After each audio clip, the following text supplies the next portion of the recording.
হলো বটে। তারপরেই চিন্তা করছেন সর্পটা গলায় জড়ানো আছে, সর্পের স্বভাব কি? ছবল মারবে। আমার বাবার গলায় সাপ জড়িয়ে দিয়েছে, এতক্ষণ কি আর আমার বাবা বেঁচে আছে? এই জগতের সব সন্তান বাবা বেঁচে থাকছে যতক্ষণ সে সম্মান দেয়নি, তার গুরুত্ব বোঝেনি। বাবা যেদিন দেওয়ালের ছবি হয়ে যায় সেদিন বুঝতে পারি আমি বাবা বলে ডাকবো কাকে। খোকা বলে ডাকার তো আর এই জগতে কেউ রইল না। পিতা ছিলেন, কোনো কর্ম করেননি, কিন্তু আমি জানি আমি যদি বাড়ি নাও ফিরি, আমার বাবা আছে।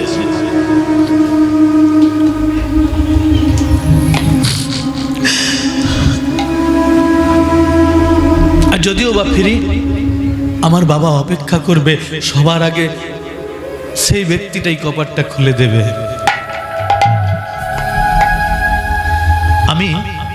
আমি যেদিন ফিরিনি বা ফিরতে দেরি হয়েছে, সেই ব্যক্তিটাই খোঁজ নেয়, কি গো খোকা কি আজকে আসবে না? খোকা কি আসেনি এখনো? কখন আসবে? বলে সে আসবে না আসবে তোমার কি, যে ঘুমিয়ে পড়ো না? ঘুম যে আসছে না গো। আমার প্রাণটা বাইরে থাকবে আর আমার দেহটা বাড়িতে থাকবে, এই দেহকে কি কোনোদিন ঘুমিয়ে দেওয়া যায়? নিতাই গৌর হরি বল, হরি বল। বাবা কাঠের আগুন, বাইরে থেকে বোঝা যায় না সন্তানকে বাবা কতটা ভালোবাসে, কোনোদিন বোঝা যায় না। বোঝা যায় যে সকল ছেলেরা বাবাকে বাবা বলে ডাকে, বাবার জন্য সামান্য একটু উপহার নিয়ে যায়, বাবা সন্তানের কাছ থেকে সেই উপহারটা পেয়ে কতটা যে আনন্দ পায়, আর সেই আনন্দের হাসিটা যে কতটা মধুময় হয়, যদি সন্তান বোঝার চেষ্টা করে বুঝতে পারেন। সন্তান যখন ছোট থাকে বাবার কাছ থেকে চকলেট পেয়ে যতটা আনন্দ পায়, সন্তানটাকে বুকে পেয়ে বাবা তার থেকে বেশি আনন্দ পায়। সন্তান এখন বাবার আসনে বসে, বাবাকে সন্তানের আসনে বসিয়ে সামান্য একটু ভালো কিছু খাওয়ার মুখে তুলে দিলে বাবার হৃদয়টা জুড়িয়ে যায়, যেন বলতে চায়, জানো জানো আজকে আমার খোকা আমাকে দোকানে বসিয়ে কত সুন্দর সুন্দর মিষ্টি খাইয়েছে জানো। সেই বাবা যেদিন হারিয়ে গেল না পৃথিবী থেকে, বটবৃক্ষের ছায়াটা সন্তানের মাথা থেকে যেন সরে গেল, সারা পৃথিবীটা যেন শূন্য হয়ে গেল। হ্যাঁ, বাবা মায়ের অবস্থান আমাদের জীবনে অশ্বত্থ বৃক্ষ বটবৃক্ষের ছায়ার মতো গো। হ্যাঁ, বটবৃক্ষের কোন বৃক্ষের ছায়া সূর্যের অবস্থানের পরিবর্তনের সঙ্গে সঙ্গে ছায়ার অবস্থার পরিবর্তন হয়, আর ওই ছায়ার আশ্রয়কারীকেও স্থানের পরিবর্তন করতে হয়। অনুরূপভাবে বাচ্চা ছেলেটা বাবা মায়ের দ্বারা আদৃত হয়, কখনো কখনো সন্তানকেও বাবা মায়ের আসনে বসে বাবা মাকে সন্তানের আসনে বসিয়ে আদর যত্ন করতে হয়। তাই আমার প্রত্যেকটা আসরে আমার ভাতৃবন্ধু বর্গের কাছে আমার নিবেদন, ওগো বন্ধুবর্গ, তোমাদের কাছে আমার কিচ্ছু চাওয়া নেই, কিন্তু করজোড়ে বিনীতভাবে নিবেদন করি, অনেক আশা করে আমাদেরকে আমাদের বাবা মা পৃথিবীতে নিয়ে এসেছেন। আমাদের বাবা মায়ের শেষের জীবনে আর কোনো বন্ধু জোটে না, আমরা যেন তাদের আপন হতে পারি, তাদের একেবারে মনের বন্ধু হতে পারি, দ্বৈত হতে পারি, কাছের বন্ধু হতে পারি। আমার হাতটা ধরে আমার বাবা আমাকে চলতে শিখিয়েছেন, আজকে আমার বাবা বৃদ্ধ হয়েছে, তার চলার ক্ষমতা নেই, আমি যেন বলতে পারি বাবা তুমি একা নয়, আমি তোমার কাছে আছি, দাও হাতটা বাড়িয়ে দাও, আমার কাঁধে তুমি হাতটা রাখো, আমি তোমাকে আগলে রাখবো বটে। গৌর প্রেম। আজকে শ্রমিক মুনি নয়, সিঙ্গি মুনি ডাকছেন বাবা বাবা বাবা। শ্রমিক মুনি জেগে উঠলেন। আমি বললাম, ও ঠাকুর, রাজা এলেন, এত করে চেঁচালেন, আপনি তখন তাকে আপ্যায়ন করলেন না, আর আপনার ছেলেটা বাবা বাবা করে ডেকেছে, আপনি জেগে উঠলেন। কেমন দ্বিচারিতা, কেমন আপনার ভজন। মহাজন বললেন, ওগো ওগো জগতের জীব, তোমরা এভাবে সাধুকে বোঝো না। সাধু যখন যখন পরীক্ষিত রাজাকে পেয়েছিলেন, তখন উনি ভজনের মধ্যে নিবেশিত ছিলেন। সমস্ত বাহ্যিক ইন্দ্রিয়গুলো একাঙ্গীভূত করেছেন। বাহ্যিক ইন্দ্রিয়গুলো কেন্দ্রীভূত না করলে কখনো ভজনটা পুষ্ট হয় না। কিন্তু এখন ওনার ভজনের একটা পরিসমাপ্তি, বিশ্রামের সময় এসেছে। ঠিক এই সময়ই ওনার সন্তান ওনাকে ডেকেছেন, তাই তো জেগে উঠেছেন। প্রথম কথা এটা। দ্বিতীয় কথা, জানেন, এই জগতে যে কোনো ব্যক্তির অন্য কারুর ডাকে হৃদয়টাকে নাড়াতে পারে না, কিন্তু এ জগতে কোনো বাবা কোনো মা তার সন্তানের যদি বিপদ, তার সন্তানের কোনো রকম যদি দুঃখ এসে হাজির হয়, বাবা মা স্থির থাকতে পারেন না। কারণ বাবা মায়ের মনের সঙ্গে সন্তানের মনের একটা অদৃশ্য যোগসূত্র আছে। বাবা মায়ের সঙ্গে সন্তানের একটা স্নেহের বন্ধন আছে। সন্তান যদি সেটা স্বীকার না করে, বাবা মা কোনোদিন অস্বীকার করতে পারে না। সন্তান যদি সে স্নেহের বন্ধন ছিন্ন করে বৃদ্ধাশ্রমে পাঠিয়ে দেয়, অথবা ভাঙা কুটিরে রাখে, অথবা বাবা মায়ের দায়িত্ব না নিয়ে নিজেকে নিজের মতো করে চালানোর চেষ্টা করে, বাবা মা রাস্তার ধারে খোলা আকাশের নিচে থাকলেও ভগবানের কাছে প্রার্থনা করে, ঠাকুর, আমার কর্মদোষে আমার যেখানে তুমি রেখেছো আমি সেখানে থাকতে প্রস্তুত, কিন্তু তোমার কাছে আমার নিবেদন, আমার ছেলেটাকে তুমি ভালো রেখো। এমন নিঃস্বার্থ প্রেমিক কোথায় পাবেন? এমন বিনে পয়সার অবৈতনিক কর্মচারী কোথায় পাবেন বলতে পারেন? সন্তানের সংসারে বাবা মা সারা জীবন কর্ম করে সন্তানের ভালো থাকার জন্য কোনোদিন বলে না, বাবু আমাকে বেতনটা দেন। পরন্তু ছেলেটা যদি বাবার জন্য কিছু আনে, মায়ের জন্য যদি কিছু আনে, বাবা মা কি বলে জানেন? বাবু, তোর তো সংসার আছে, তোর ছেলে মেয়ে আছে, তোর এখন আর্থিক অবস্থা ভালো নয়, আমাদের কি হবে এসব? আমাদের আর কটা দিন, আমাদের জন্য যা এনেছিস ফেরত দিয়ে আয়, তোর ছেলে মেয়েকে মানুষ কর, তোর যে অনেক দায়িত্ব রে বাছা, তোর যে অনেক দায়িত্ব। বাবা, এরা মা,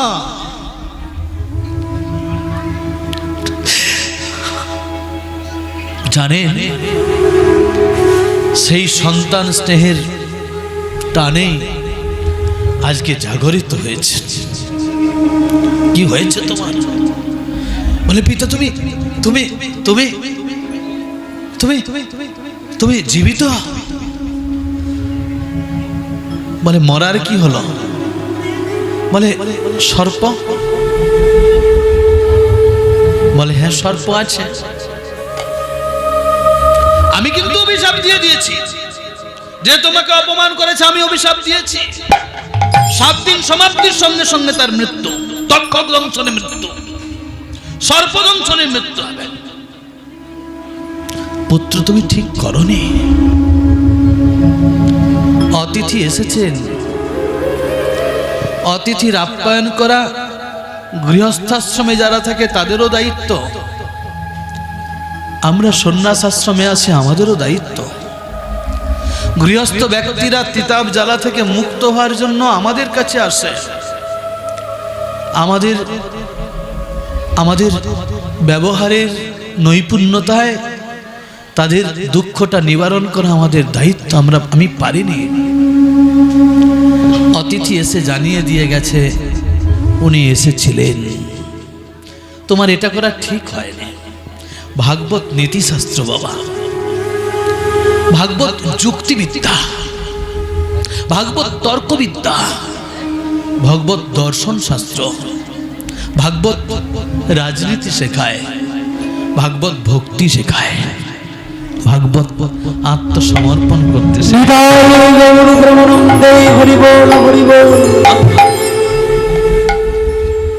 ঠিক হয়নি। তুমি জানিয়ে এসো যে রাজার রাজ্য থেকে নির্বিঘ্নে ধর্ম উপাসনা করতে পারছি, সেই রাজ্যের রাজাকে তোমার অভিশাপ দেওয়া ঠিক হয়নি।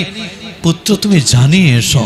গৌরমুখ বলছেন, প্রভু শ্রী গুরুদেব এবং তার সন্তান শিষ্যের কাছে পূজনীয়, অতএব উনি যাবেন এটা আমি মেনে নিতে পারবো না। আমি যদি যাই তাতে কি কোনো দোষ আছে?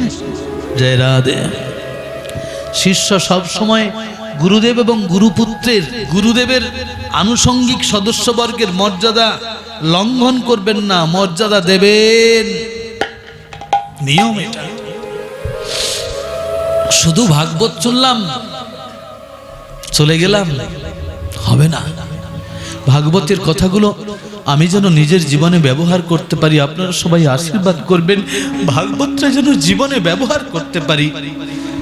যে শিক্ষা জাতির জীবনের ব্যবহারিক প্রয়োগে লাগে না, সে শিক্ষা তো শিক্ষা হতে পারে না। বইকে বহন করিয়া চলিলাম, বাহন করিতে পারিলাম কই। এই জন্য তো উন্নতি আমার হচ্ছে না। কৃপা করুন। সাধুগুরু বৈষ্ণবের কৃপা হলে নিশ্চয়ই একদিন না একদিন ভাগবত আস্বাদন হবে। গৌরমুখ বলছেন আমি যাব। গেলেন। ইতিমধ্যে পরীক্ষিত মহারাজ রাজমুকুটটা যথাস্থানে রেখে যেই রেখেছেন তারপরই চিন্তা কি হলো। আমি যা কর্ম করলাম এই কর্মের তো প্রাপ্তি একমাত্র নরকভোগ, নরকেও ঠাঁই হবে না। কেন? যে দেশে সাধু নিগ্রহ হয় সে দেশে কোনোদিন মঙ্গল থাকতে পারে না, অমঙ্গল আবির্ভূত হয়। যে দেশে সাধু নিগ্রহ হয় অল্প বয়সী নারী বিধবা হয়, গর্ভস্থ শিশু মারা যায়, অন্নভাব দেখা দেয়, দুর্ভিক্ষ পীড়িত মানুষ জীবনযাপন করে, অজানা রোগে গ্রামের পর গ্রাম উজাড় হয়ে যায়। কি করলাম আমি পাণ্ডুকুল তিলক, যে আমার বংশে নাকি ভগবান দাসত্ব স্বীকার করেছেন আর আমি সেই বংশের সন্তান। অনুশোচনার আগুনে অন্যায়কারী যদি পুড়তে পারে তাহলে তার কল্যাণ হয়, কিন্তু যদি অন্যায়কারী অনুশোচনার আগুনে না পড়ে আপনি তাকে যতই শাস্তি দেন, সেটা আর্থিক হতে পারে, শারীরিক হতে পারে, মানসিক হতে পারে, অন্যায়কারীর অন্যায় করার স্বভাব কোনোদিন দূরীভূত হবে না, হতে পারে না।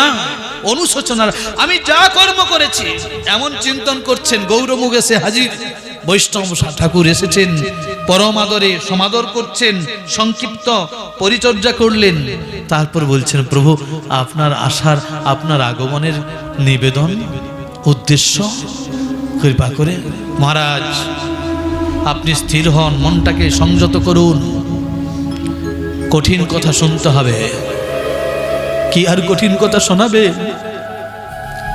নিজ কর্মদোষে আমি মরেই গেছি, আমার হারানোর আর কিছু নাই।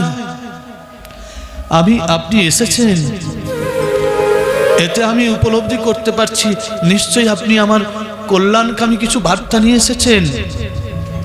আর দেরি করবেন না, আপনি কৃপা করে বলুন। হ্যাঁ, আপনি কৃপা করে বলুন আমার জন্য কি সংবাদ আছে। মহারাজ আপনি আর 7 দিন বাঁচবেন। 7 দিন সম্পূর্ণের সঙ্গে সঙ্গে আপনার তক্ষক দংশনে মৃত্যু হবে। মহারাজ পরীক্ষিত নৃত্য করতে শুরু করলেন। নৃত্য করতে শুরু করলেন। আরে তাপস বাবু, আপনাকে যদি, আপনার বয়স এখন 49, আপনাকে বলা হবে আপনি 70 বছর পর্যন্ত বাঁচবেন। আজকে জানিয়ে দেওয়া হলো 70 বছর পর্যন্ত বাঁচবেন।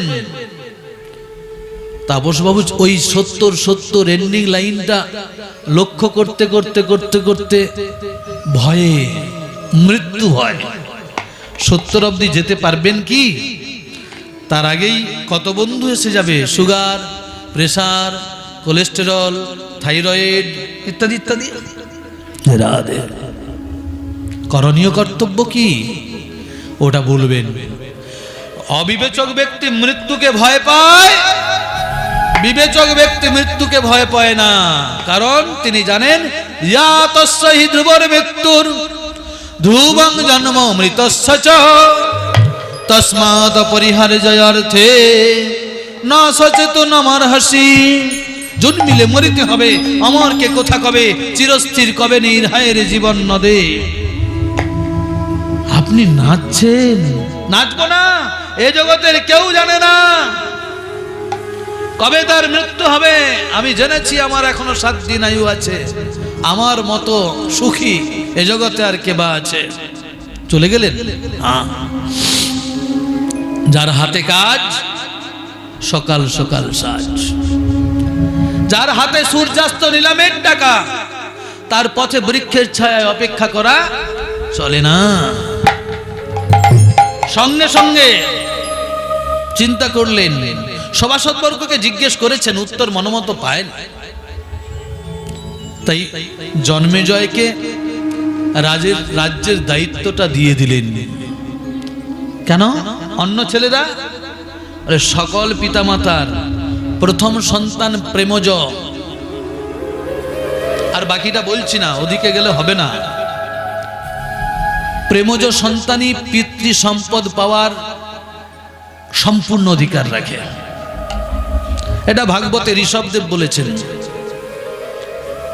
হ্যাঁ, তাই তো উৎসর্গ করলেন, তারপর সংসার থেকে বেরিয়ে যাচ্ছেন। আমরা জিজ্ঞেস করলাম, ও ঠাকুর, ও পরীক্ষিত মহারাজ, আপনি সংসারে থাকছেন না কেন? বলে আমার মৃত্যুর সংবাদটা ছেলেটা শুনলে আমাকে নিয়ে চিন্তায় পড়ে যাবে। আমি সব সহ্য করতে পারি, আমাকে নিয়ে আমার সন্তান চিন্তিত থাকুক এটা আমি চাই না। এ জগতে কোনো বাবাই চায় না, চায় না। ছেলেটা যদি জিজ্ঞাসা করে, বাবা তোমার কি কিছু হয়েছে? তোমার মুখটা শুকনো কেন? বাবা সন্তানকে ব্যথা দিতে চায় না বলে বলে, না আমি তো ভালোই আছি, গতকাল রাত্রিতে ঘুম হয়নি, ওই জন্য হয়তো একটু কিছু, আমি ভালো আছি। কিন্তু হয়তো বোঝা যাচ্ছে ভেতরে তার প্রচন্ড যন্ত্রণা, সন্তানটাকে বিপদে ফেলতে চায় না। হ্যাঁ, পরীক্ষিত মহারাজ বলতে চেয়েছেন, আমাকে নিয়ে আমার ছেলেটা বিচলিত হবে, আমি এটা চাই না। আর শুধু তাই নয়, আমার স্ত্রী ইরাবতী, হ্যাঁ আমার ইরাবতী যখন আমার হাতে নষ্ট হলো, জানো আমার শ্বশুরমশাই বিরাট রাজা বলেছিলেন, পরীক্ষিত হ্যাঁ আমার মেয়েটাকে তুমি ভালো রেখো, হ্যাঁ সুখে রেখো, ও যেন না তোমার কাছে কাঁদে। সব বাবারাই এই কথাটা বলে। আদর্শ পুরুষ তাই সব সহ্য করে, পত্নী দেবীকে কাঁদায় না। যদি কাঁদে, কোনোভাবে কাঁদে, নিজের উত্তরীয়টা দিয়ে পত্নী দেবীর চোখের জলটা মুছিয়ে দেয়। আর এটাই আমাদের জগতের সব মায়েরা চায়। কোনোভাবে দুঃখের জায়গা এলেও পতিদেবতা যেন তাকে সমর্থন করে, তাকে যেন সহযোগিতা করে সেই দুঃখের নির্বাসন থেকে মুক্তি পাওয়ার। না না, এখানের কথা বলছি না, এ জগতের কথা নয়। ভাগবতে কাঁদছেন দেবহূতি মা। কর্দম ঋষি বলছেন, কাঁদছো কেন? বলে, আমার আত্ম ইন্দ্রিয় তর্পণের জন্য 9টা কন্যা সন্তান হয়ে গেল অল্প সময়ের মধ্যে।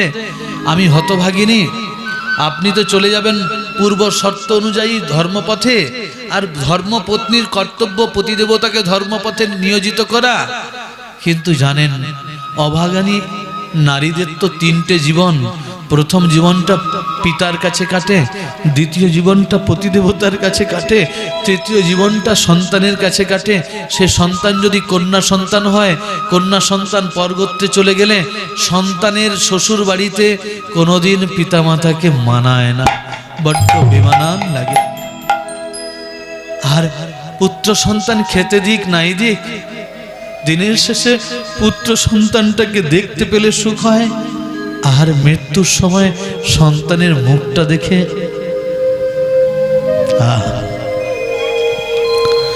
আমার যদি একটা পুত্র সন্তান থাকতো।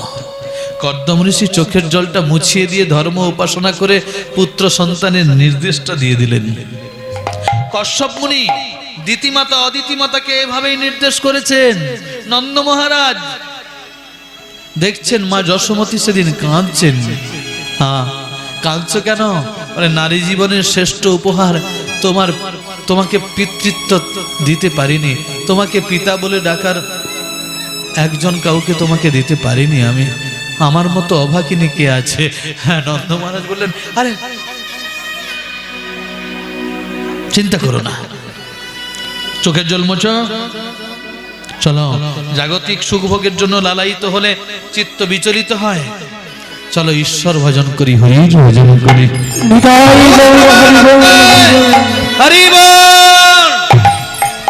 আজকে দেখুন, আজকে জানিয়ে দিচ্ছেন পারবো না আমি, আমার পত্নী কাঁদবে আর আমি তা দেখবো, আমি পারবো না।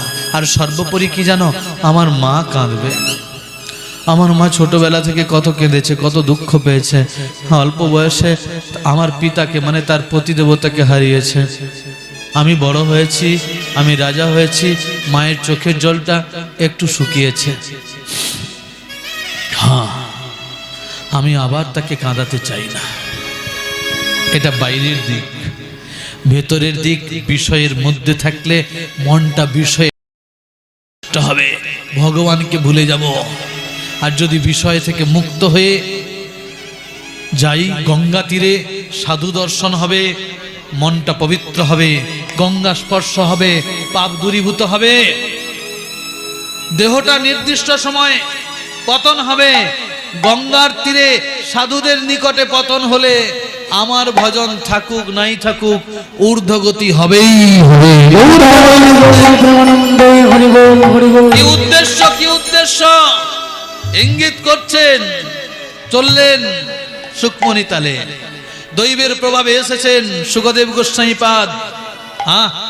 ব্যাসদেবের যজ্ঞের অরণিতে ঘৃতাচি নাম্নী অপ্সরাকে দেখে ওই কৃষ্ণদ্বৈপায়ন ব্যাস, বেদব্যাসের রেতস্খলিত হয়েছে। সেখান থেকে সন্তান, ষোড়শ বর্ষীয় বালক, শুক্র হইতে জাত সন্তান সুখদেব গোস্বামীপাদ রূপে প্রকাশিত। বিশেষ পদ্ধতির দ্বারা নিজের কাছে নিয়ে এসে ভাগবত রস উপহার দিলেন। আজকে সেই সুখদেব গোস্বামীপাদ এসেছেন পরীক্ষিতের অবস্থান করছেন যেখানে। এসেছেন পরীক্ষিত, দর্শন করে আনন্দিত হলেন, সংক্ষিপ্ত সদাচার সেবা করলেন, জিজ্ঞেস করলেন আসন্ন মৃত্যু পথযাত্রী করণীয় কর্তব্য কি? বলে বসে পড়ো, তো বসে পড়ো। বলে ঠাকুর বসার সময় নাই, 7 দিন মাত্র আয়ু। রাধে। সুখদেব গোস্বামীপাদ বলছেন, খট্টাঙ্গ রাজা 1 মুহূর্ত মানে 48 মিনিট মানে 2 দণ্ড সময় পেয়ে ভারত মাতার মাটিকে আশ্রয় করে যদি ভগবত লোক প্রাপ্তি হতে পারে, আত্মকল্যাণ করতে পারে, তুমি 7 দিন অনেক সময় পেয়েছো। তুমি অনেক সময় পেয়েছো। যা বলছি তা শোনো মহারাজ। কলের দোষ নিধে রাজন, ন অস্তিহি এক মহান গুণ, কীর্তনাৎ ইব কৃষ্ণস্য মুক্ত সঙ্গ পরং ব্রজেত। কলিতে অনেক দোষ আছে। কলির মানুষেরা মিথ্যা কথা বলায় পটু থাকবে, বেশি খাবে, বেশি ঘুমোবে, ইন্দ্রিয় তর্পণ করবে। ধর্ম সম্পর্কে অচেতন হবে, ধর্ম করার উদ্দেশ্য হবে আনন্দ উপভোগ, ধর্ম করে ধার্মিক হওয়ার চেষ্টা, আত্মকল্যাণের চেষ্টা যতটা থাকবে, অন্য চেষ্টা তার থেকে বেশি থাকবে। আমরা যেন কোথায় প্রতিযোগিতায় নেমেছি। আমার মাঝে মাঝে মনে হয় প্রতিযোগিতায় নেমে পড়েছি না তো। উনি যেভাবে পাঠ করছেন তার থেকে আমি ভালো পাঠ করব, আজকেই যেন 3টা আসর বুক হয়ে যায়, এমন প্রতিযোগিতায় নেমে পড়ছি না তো। যদি প্রতিযোগিতায় নামি তাহলে ভাগবত রস আস্বাদন হবে না। যদি ভাগবত রস আস্বাদন করি তাহলে প্রভু মোর মুখে বক্তা তুমি, তুমি হও শ্রোতা। হ্যাঁ, আমি বিনা, তুমি বিনাধারী, তুমি যেমন বাজাবে তেমন বাজবো। কিন্তু ঠাকুর তুমি কি প্রসন্ন? তুমি যা বলালে, আমি যা বললাম, তুমি কি প্রসন্ন হয়েছ? যদি প্রসন্ন হও তাহলে অঞ্জলি রূপে তুমি তা গ্রহণ করো। আর যদি প্রসন্ন না হও, যদি ব্যথিত হও, আমাকে ক্ষমা করো। কিন্তু প্রভু তোমার চরণ থেকে আমাকে বঞ্চিত করো না, তাড়িয়ে দিও না। বহু আশা করে এসেছি গো, বহু আশা করে এসেছি, ফিরিয়ে দিও না। শরণাগত ব্যক্তিকে তুমি তোমার চরণে রেখো। সুখদেব গোস্বামীপাদ বলছেন কলিতে দোষ থাকবে, কিন্তু জানো সাধু সঙ্গের দ্বারা, সাধু মুখে হরিকথার দ্বারা কল্যাণ হবে। ভারত ভূমিতে ক্ষণকালও যদি কেউ অবস্থান করে তার আত্মকল্যাণ হবে। কারণ ভারত ভূমি পুণ্যভূমি, সেখানে গঙ্গা, পুণ্য সলীলা গঙ্গা প্রবহমান। ভগবান যতবার এসেছেন, যা লীলা করেছেন, মধুময় লীলা এই ভারত ভূমিতে করেছেন। তুমি ভারত ভূমির সন্তান, বলো না গো ভারত মাতা কি, ভারত মাতা কি, বাংলা মাতা কি, বঙ্গ জননী কি, গৌর প্রেমানন্দে। মোদের গৌরব, মোদের ভাষা, আমরি বাংলা ভাষা। আমরা ভারত মাতার জয় দেব, আমরা বঙ্গ জননীর জয় দেব। আমরা ভারতবাসী, আমরা বাঙালি, আমরা সনাতনী, আমরা গৌরের দেশের লোক। আমরা গৌরকে ডাকবো, আমরা নিতাইকে ডাকবো, আমরা কৃষ্ণ কানাইয়াকে ডাকবো, সর্বোপরি আমাদের মা রাধারানীকে ডাকবো। বলো না গো শ্রী রাধে, শ্রী রাধে, জয় জয় শ্রী রাধারানী কি হরি বল। পরীক্ষিত মহারাজকে জানাচ্ছেন কৃতে যদ্ধেত বিষ্ণু ত্রেতায়াং যজতে মখৈ দাপরে পরিচর্যাং কলৌ তৎ হরি সংকীর্তনাৎ। কলিযুগে হরি নাম ছাড়া গতি নাই, কলিযুগে গুরু ছাড়া বন্ধু নাই, নিতাই বিনা দয়াল নাই। হরির নাম, হরির নাম, হরির নামৈব কেবলম কলৌ নাস্তিব। আমরা অনেকেই বলি নাস্তিব্য, না, নাস্তি ইব, ইব অর্থে নিশ্চিতার্থে। কলিযুগে নাম বিনা গতি নাই, গতি নাই, গতি নাই। ভগবত নাম কথা আস্বাদন করতে হবে। পরীক্ষিত মহারাজ এক এক করে 5টা দিন কাটিয়ে দিয়েছেন। 5 দিনের একেবারে অন্তিম লগ্নে বলছেন প্রভু, হ্যাঁ বিবেকী সারগ্রাহী সজ্জন পুরুষেরা সেই পবিত্র কীর্তি ভগবান শ্রীকৃষ্ণের সৌন্দর্য, মাধুর্য, কারুণ্যাদি গুণের কথা, তার অনন্ত পরাক্রম, শৌর্য, বীর্যাদির কথা বারবার কীর্তন করে ধন্য হবেন, বারবার শ্রবণ করে পবিত্র হয়ে যাবেন। গৌর প্রেমানন্দে হরি বল। হরি কথা রূপ সদস্যিনীতে নিজেকে ভাসিয়ে দিতে হবে। চলে রে আমার মন মধুর বৃন্দাবন, যেখানেতে কৃষ্ণ সখা করে ক্রীড়ারণ। বাস্তবিক পক্ষে সেই বাক্যই সার্থক যার দ্বারা ভগবান শ্রীকৃষ্ণের গুণসমূহ কীর্তন করা হয়। জানিয়ে দিচ্ছেন, কি জানিয়ে দিচ্ছেন ভাগবত? জানিয়ে দিচ্ছেন শুনুন, যে মানুষ কখনো হরিকথা শ্রবণ করে না তার কর্ণদ্বয় বিবর মাত্র। আমি বলি বিবর নয়, বিবর মানে গর্ত। শেয়াল থাকে, সাপ থাকে, ইঁদুর থাকে, পোকামাকড় থাকে, কারুর না কারুর বাসা হয়। কিন্তু আমার কানটা হরিকথা ঢোকেনি, ওটা কুয়ার বাসা হলো। কুয়া কুয়া মানে আবর্জনার বাসা হলো বটে। ওটা আপনার আমার ইন্দ্রিয়টাকে ব্যথা দেবে, তার জন্য ইন্দ্রিয়টাই দায়ী, হরিকথা শুনলো না। এটা কোথায় আছে? ভাগবতের 2য় স্কন্ধে 3য় অধ্যায়ে 20, 21, 22, 23, 24 5টা শ্লোকের কথা বলবো এখন। যে ব্যক্তি জিহ্বা হরি গুণগান করে না, তার জিহ্বা ব্যাঙের জিহ্বার সমান। ব্যাঙ যেমন মকমক শব্দে জানিয়ে দেয় সাপকে আমি এখানে আছি, আমাদের জিহ্বাটাও নিন্দনীয় বটে যদি হরি কথা না বলি, হরি নাম কীর্তন না করি। যে মস্তক শ্রী মুকুন্দের পদারবিন্দে প্রণত না হয়, মুকুন্দ ভগবান শ্রীকৃষ্ণের আরেক নাম কি? মুকুন্দ। কেন? তিনি মুক্তি দিতে পারেন। কাকে মুক্তি দিয়েছেন? পুতনাকে মুক্তি দিয়েছেন। অঘাসুরকে, বকাসুরকে, শকটাসুরকে, তৃণাবর্তসুরকে, ভৌমা কাকে মুক্তি দেয়নি? মুকুন্দ। মুকুন্দ নামের সার্থকতা আছে আরো। কোথায়? বলে চলুন না যাই। অক্রূর মুনি কংসের দ্বারা প্রেরিত হয়ে ব্রজে যাচ্ছেন। কেন? কৃষ্ণকে আনতে। এলে কি করবে? কংস তাকে হত্যা করবে। কাকে? কৃষ্ণকে। অবিনাশী, অবিনাশী তত্ত্ব, অক্ষয় অব্যয় তত্ত্ব, তাকে হত্যা করবেন। আর অক্রূর তুমি কৃষ্ণকে যে ভালোবাসো, তুমি জানতে শুনতে কৃষ্ণকে আনতে যাচ্ছ। বলে শোনো, তিনি আমার প্রিয় বলেই তাকে জানিয়ে দেওয়া কর্তব্য, কৃষ্ণ কংস তোমাকে হত্যা করবে। আর শোনো, আমি জানি আমি দায়িত্ব প্রতিপালন করতে যাচ্ছি, প্রথম কথা। দ্বিতীয় কথা, আমি জানি তিনি অক্ষয়, তিনি অব্যয়, তিনি অবিনাশী তত্ত্ব, তাকে কেউ হত্যা করতে পারে না। আমি যাচ্ছি তাকে আনতে, তিনি আসেন অথবা না আসেন, আমি ভজন করছি মানে তার কাছে তো যেতে পারবো, তাকে তো একটাবার দর্শন করতে পারবো।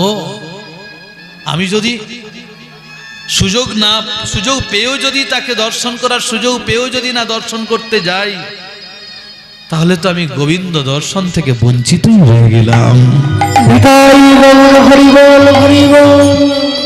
যত সাধন, যত ভজন, যত কিছু কষ্ট পরিশ্রম, শুধু তাকে দর্শন করার জন্য। সুযোগ এসে যেতে হবে। যদি আসেন নিশ্চয়ই কংস মৃত্যু লোকে যাবে, কংস নিধন হবে। যদি না আসেন আমার তো কিছু প্রাপ্তি হবে। চলছেন, সকালবেলা বেরিয়েছেন, প্রায় সন্ধে হয়ে গেল আসতে। মথুরা থেকে বৃন্দাবন প্রায় 41 কিলোমিটার রাস্তা। রথে চড়ে আসছেন, ঘোড়া চালাচ্ছেন, রথটা ঘোড়ায় টেনে নিয়ে যাচ্ছে। অতক্ষণ সময় লাগে? আরে হাঁটলে তো 10 ঘন্টায় 40 কিলোমিটার রাস্তা যাওয়া যাবে, যাবে না? তাহলে সকাল 6টায় বেরোলে বিকেল 4টায় পৌঁছে যাওয়ার কথা, গোধূলি লগ্নে পৌঁছলেন। আমি বলি কি করছিলেন এতক্ষণ? বলে জানো, আমি যখন শুরু করেছি গোবিন্দের চরণ চিন্তন করতে করতে, বৃন্দাবনের চিন্তন করতে করতে, আমি ভুলেই গেছি ঘোড়াগুলো জোরে চলছে না আস্তে চলছে। হরি ভজন করতে করতে মাগো, সন্তান মায়ের দ্বারা আদৃত হয়। মা যেমন সন্তানকে মেপে মেপে স্নেহধারা দিতে পারে না, ভজনানন্দীজন তেমনি মেপে মেপে জপ করতে পারে না। পারে? পরন্তু যত জপ করুক না কেন, সংখ্যায় পূর্ণ হয়ে যাওয়ার পরেও মনে হয় এখনই কি করে 1 লক্ষ হয়ে গেল, মনে হয় কোথাও ভুলেছে, আর 2 মালা করে নি। এটা ভজনানন্দীর স্বভাব। আজকে তো অনুরূপ ভাবে উনি ভজন করছেন, চিন্তন করছেন। কি চিন্তন করছেন? বলে আমি যাওয়ার সঙ্গে সঙ্গে আমাকে বলরাম আগন্তুক হয়ে একটু ধরে নিয়ে যাবে, কৃষ্ণের কাছে নিয়ে যাবে। আমি প্রথমে গিয়ে কৃষ্ণকে দর্শন করব। কেন? বলে দেখো, বলরাম কৃষ্ণকে যতটা জানে, এই জগতে কেউ আর কৃষ্ণকে অতটা জানে না। হ্যাঁ, বলরাম তো সংকর্ষণ গুরুতত্ত্ব, ভগবানকে দর্শন করতে গেলে গুরুদেবের সঙ্গে দর্শন করতে হবে। গুরুদেবকে ছেড়ে কোনোদিন ভগবত ভক্তি লাভ হবে না। গুরু ছাড়ি কৃষ্ণ ভজে সে পাপী নরকে মজে। গৌর হরি বল হরি বল। আচ্ছা, গান হচ্ছে না বলে কারুর কষ্ট হচ্ছে নাকি? একটা গান হলে ভালো হতো না? সেই রাধে গান হবে পাঠের পরে, পাঠের আগে যতটা পেরেছি করেছি, পাঠের শেষে কীর্তন হবে। তাতে যদি কেউ গা দুলাতে চান দুলাবেন, কিন্তু এখন একটু এটা আস্বাদন করে নি। খেতে খেতে কথা বলতে নাই, বিষম লাগতে পারে। আর হরি কথা শুনতে শুনতে গান করতে নাই, রসাভাস দোষ ঘটবে।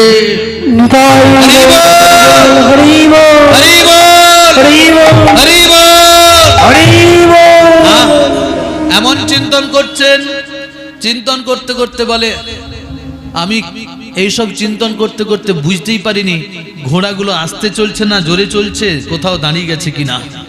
আরেকটা কারণ ছিল, সেটা কি জানো? আমি ধামে এসেছি, যাওয়ার সঙ্গে সঙ্গে যেন গোবিন্দকে দর্শন করি, এটা আমার মনের ইচ্ছা। তোমাদের তো ইচ্ছা আগে বাসাঘর খুঁজবে, ভালো না মন্দ দেখবে, স্নান করবে, তারপরে পেটে দুটি দেবে, পরিশ্রমে একটু ঘুমোবে, পরের দিন সময় থাকলে ঠাকুর দেখতে পারবে। না না না, তীর্থে যাবেন, যাওয়ার সঙ্গে সঙ্গে ঠাকুরকে আগে দর্শন করুন।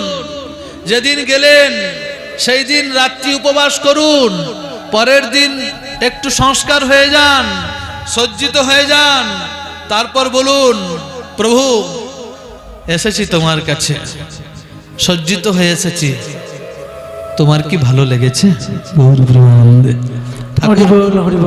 তোমাকে আমি দেখতে এসেছি, এতে আমার কোনো রকম পাওনা থাকবে না। তুমি যদি আমাকে দেখে সুখ পাও তাহলে আমার অনেক কিছু পাওয়া হবে। পত্নী দেবী পতিদেবতাকে দেখছেন, এতে পত্নী দেবীর কোনো রকম পাওয়ার থাকে না। পতিদেবতা যদি পত্নী দেবীকে দর্শন করেন তাহলে পত্নী দেবীর ভালো আছে না মন্দ আছে এটা উপলব্ধি করে ভালো রাখার চেষ্টা করবেন, এতে পত্নী দেবীর অনেক পাওয়া হয়ে যাবে, নাকি বলেন? অনুরূপ ভাবে ভক্ত ভগবানকে দেখেছেন, তাতে ভক্তের কি পাওয়া হবে জানি না, কারণ ভক্ত ভগবানকে দেখতে জানেন, আমি দেখতে জানি না। আমি ঠাকুরকে দেখতে জানি না বলেই তো আমি পাথরের ঠাকুর দেখি, আমি মাটির ঠাকুর দেখি, আমি পেতলের ঠাকুর দেখি, আমি বড় ঠাকুর দেখি, আমি ছোট ঠাকুর দেখি।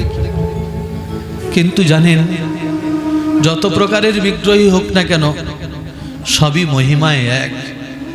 এইটুকু গোপালটাও যতটা মহিমা রাখে, এত বড় বিগ্রহটাও ততটাই মহিমা রাখে। তিনি যদি আমাকে দর্শন করে আমার দুঃখের বিষয়টা উপলব্ধি করতে পারেন, নিশ্চয়ই তিনি আমার দুঃখ নিবারণকারী, দুঃখ নিবারণ করিয়ে দেবেন। ধ্রুব মহারাজ গেছিলেন, ধ্রুব মহারাজ গেছিলেন রাজা হওয়ার জন্য, কিন্তু ভগবানকে দর্শন করার পর বলছেন রাজা হতে চাই না। ভগবান বললেন তোমাকে দর্শন করতে এসেছি, তুমি যে আমার প্রিয় ভক্ত, তোমার যেটা চাই সেটা আমাকে দিতে হবে, যাও কয়েক হাজার বছর রাজত্ব করো ধ্রুব। আমি সত্যি করে বলছি, তুমি যেখানেই থাকো আমার ধ্রুবা স্মৃতি তোমার কখনো মূর্ছিত হবে না। পরে তুমি এসো, তোমার জন্য ধ্রুবলোক তৈরি করে দিলাম। অনন্য চিন্তন তোমাকে যে জন পরিযুপাসতে তেষাং নিত্যাভিযুক্তানাং যোগক্ষেমং বাহাম্যহম। আগো সুদামা, তুমি তো আমার কাছে কিছু চাইলে না, না তুমি চাইবে না, তুমি চাইলে তোমার চাওয়াটা দেব, আর যদি তুমি না চাও তোমাকে অনেকটা দেব। রাধে রাধে রাধে রাধে।